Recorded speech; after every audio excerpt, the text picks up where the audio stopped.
Profeti alayhi salatu wassalam komshi ka pas jehudi, i cili edhe ka dëmtu dashmin ton sallallahu alaihi wasallam.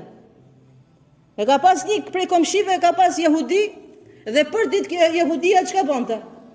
Për ditë jehudia merr bërloket, lete dera dashmit ton, për ditë. I dashmi sallallahu alaihi wasallam, imagjinoni tash. Profeti alayhi wasallam ka qenë profet dhe kjo ngjarje ka ndodhur në Medinë.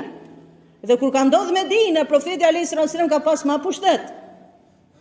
Që u ngrente profeti alayhi wasallam mund të shkonte te shtëpia dhe mund të jepte urdhër që ta përzenin për shtëpia. Kë duke e dëmtu. Bekamerin Allahut ja çonte dera.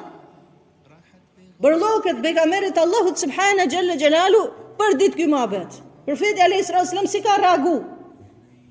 Profeti alayhi salatu wasallam nuk ka thënë asgjë, vetëm i ka pastru për ditë. I ka pastru për ditë.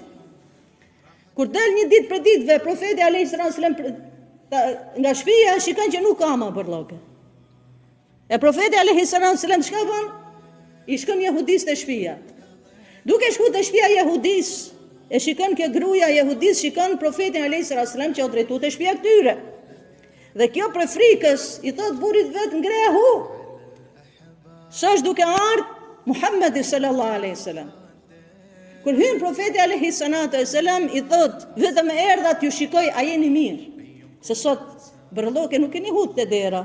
T'ju shoh a jeni mirë. Shifni sjelljen e profetit alayhi salatu wasallam.